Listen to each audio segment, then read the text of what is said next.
A very warm welcome to today's press conference with the Secretary-General of the United Nations, António Guterres, German Foreign Minister Johann Wadephul, and the German Minister of Defense, Boris Pistorius. Thank you very much for your interest.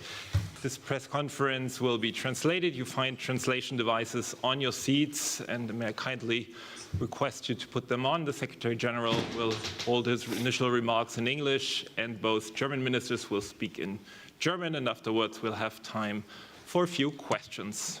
Excellency. Dear Minister Wadephul, dear Minister Pistorius, ladies and gentlemen, I thank the government of Germany for hosting impeccably this important meeting in Berlin. Germany is a pillar of the multilateral system, a strong and generous support of the United Nations, and an essential partner in our peacekeeping, peace-building and humanitarian assistance efforts, with almost 200 German peacekeepers now serving in our ranks.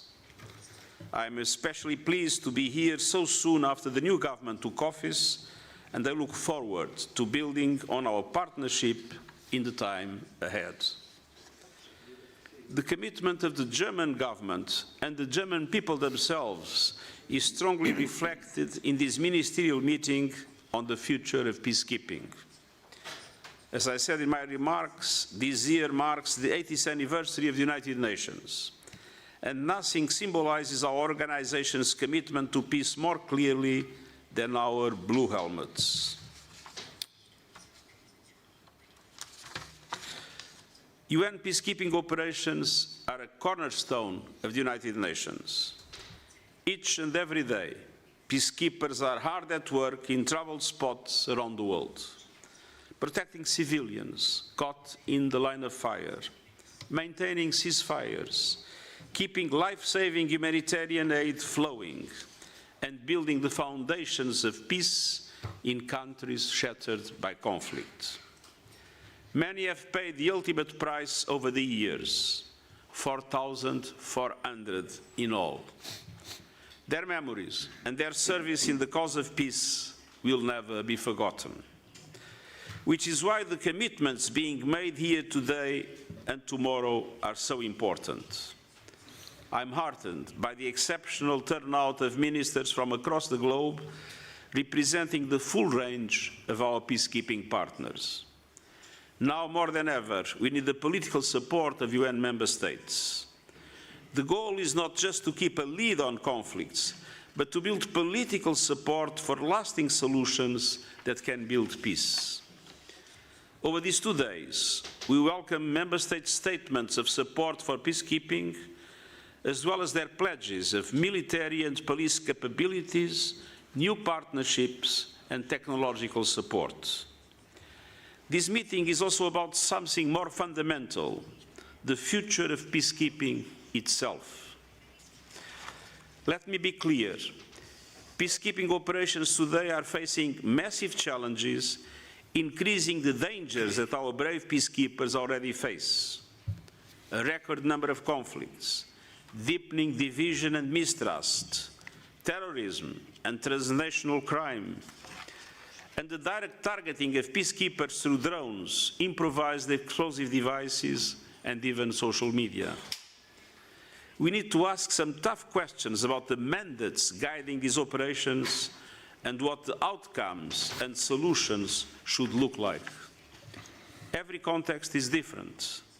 From our operations in Lebanon, the Central African Republic and South Sudan, to our partnerships with the African Union, made stronger with the Security Council resolution to support peace enforcement missions under the EU's responsibility, supported by the UN, including through assessed contributions.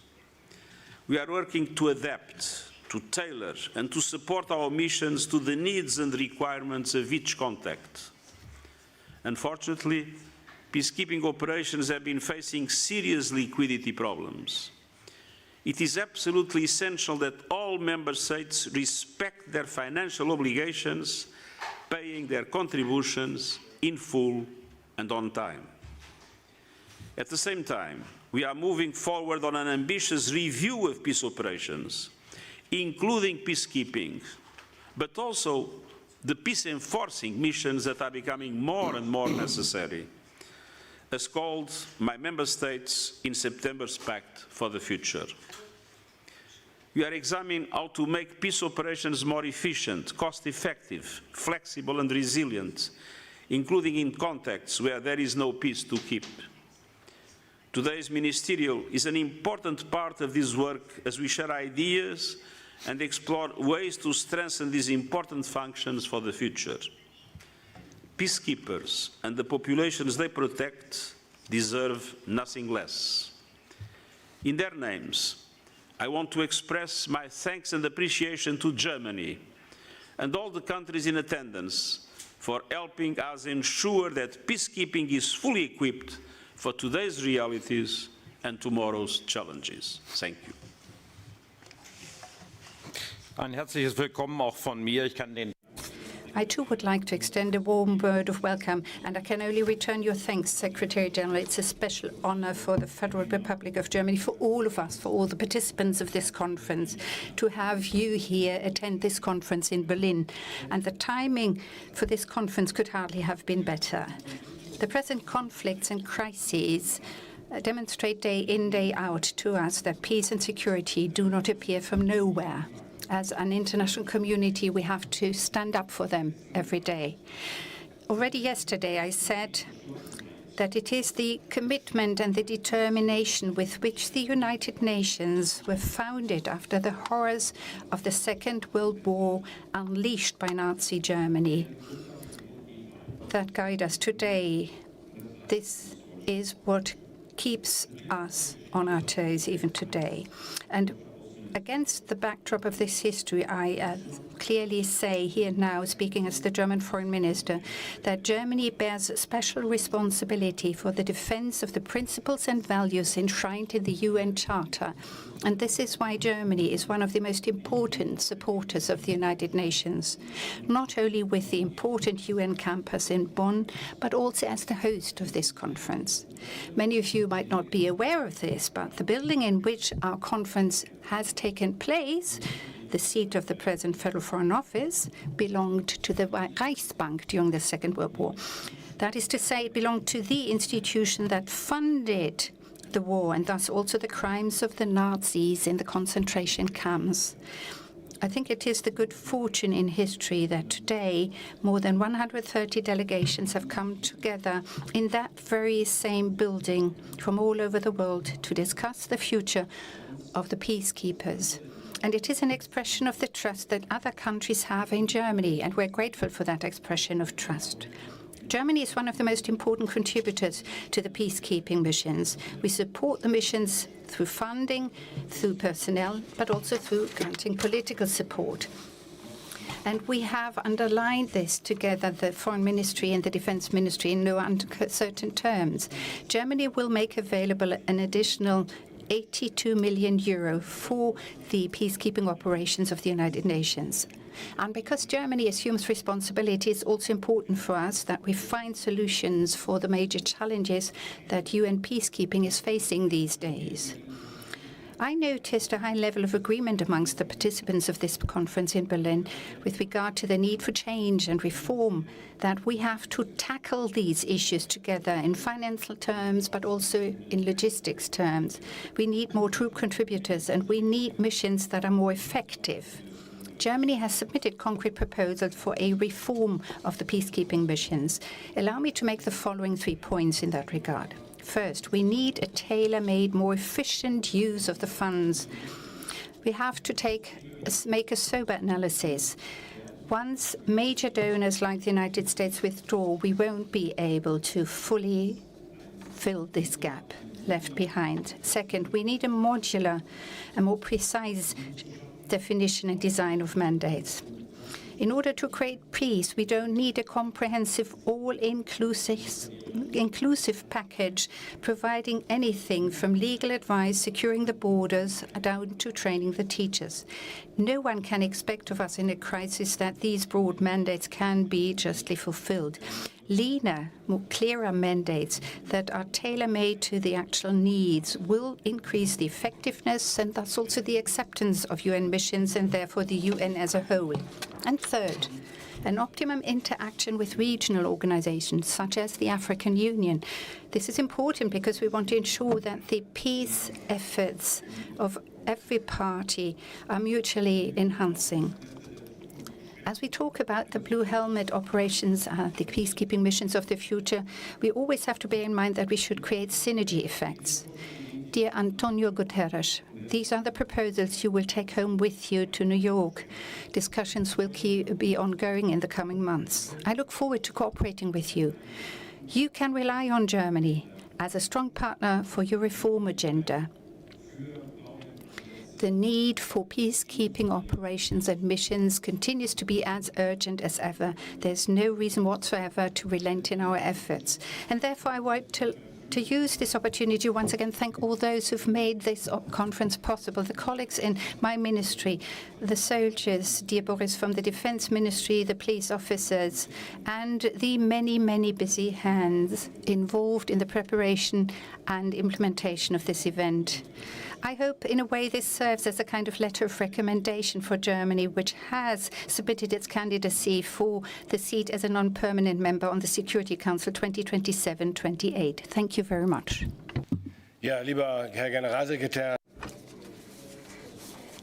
Secretary-General Guterres, dear colleague Mr. Wadefull, ladies and gentlemen. 60 ministers from all around the world came together in Berlin, and together we have been working to strengthen the United Nations peacekeeping missions, so Blue Helmet missions. And we had just under 2 days of time. I don't quite remember how many discussions I had, bilateral talks, polar sites, and so on. So maybe around 20 at least. It felt like speed dating sometimes, but it was really worth it because I met excellent colleagues who bring in their passion, their expertise, and help us understand the conflicts and the potential for escalation in many parts of the world. So I'm very, very grateful. Today, we can assure you that this has all been worth it. We have made good progress in our talks. We are all assuming responsibility by deploying personnel to mission areas, by providing funding and material or training, and of course, ideas for reform of peacekeeping. From Berlin, today, a spirit of peace goes out into the world, a willingness to ensure peace, to enforce peace, to keep the peace. And I am very grateful for that. And I would like to thank everyone involved, not just for their material support. This morning, I expressed my desire that very many substantial pledges would follow our German pledges, and I am pleased to say that there were 74 substantial pledges, all, of course, in line with the possibilities of the donors. So again, 74 nations pledged capacities, including critical capacities, aircraft, reconnaissance drones, and so on. And we in Germany are planning to be more active in the area of technology. We have pledged 82 million euros, 57 of which from the defense budget of the Federal Republic of Germany. It is important to us to make new and innovative contributions or pledges. As I said, technological pledges. For example, renewable energy systems. Some of you may think, why do we need that? Why do Blue Helmets need renewable energies or photovoltaic panels? But currently, 90% of electricity in UN missions is generated by diesel generators. and the fuel convoys are targets for those who dislike the missions. And up to 90% of the military detachments are bound protecting these convoys. So we are spending a lot of effort just supplying basic supplies to the military, and this is why we need renewable energies. We need this kind of electricity supply and make the missions more energy self-sufficient. That is just one example. We are talking about 100 million of liters, by the way, who have to be brought to the camps by road from afar. So that is an excellent target, of course. And we risk disruption of fuel supply. So I mentioned energy self-sufficiency.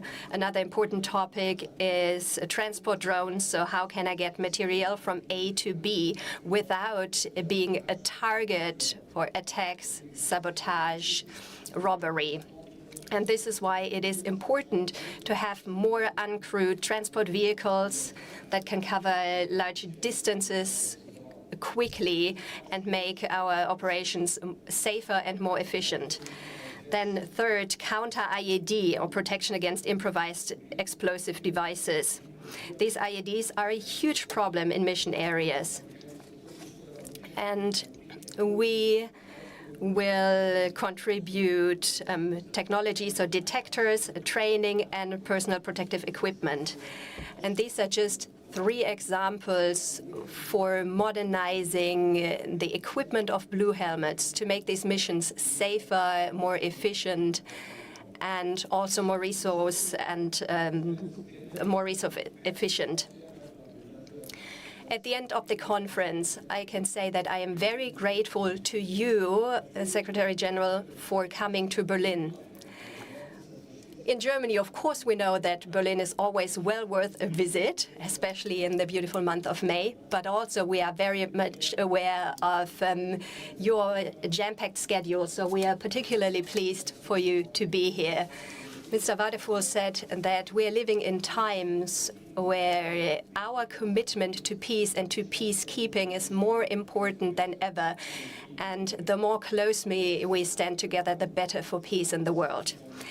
Yesterday, I left the dinner for a few moments, and I talked to some of our German blue helmets, and I was really impressed by their passion and their motivation that they bring to their service. I talked to policemen and women who really made me feel how important their work is. So I would like to expressly thank all those who serve on the ground and who do this with a lot of passion and conviction.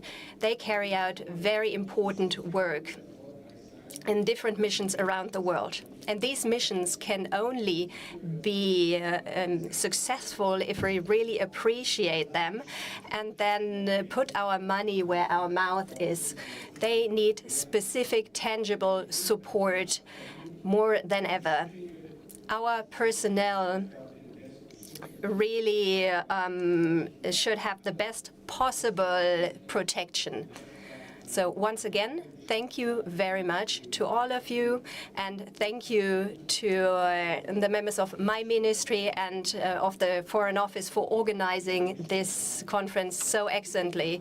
I was really proud of all our teams. So what you can see here is the result of month and month of hard work and much attention to detail. So thank you very much, and it was really a pleasure and an honor to be the host. It's scheduled, but I saw a question by Christian Wilp from RTL. Ja, herzlichen Dank. Ich hätte eine Frage. Thank you very much. I have a question for all 3 of you. First of all, what do you think about current diplomatic efforts regarding a ceasefire in Ukraine? Would the United Nations be ready to send blue helmets? And would Germany be willing to send and deploy German military personnel to Ukraine? And then second, We have just heard that 3 potential agents, Russian agents, have been arrested who might have been planning attacks on Germany. How much of a threat is this, and do you think that there are further potentially dangerous agents in Germany?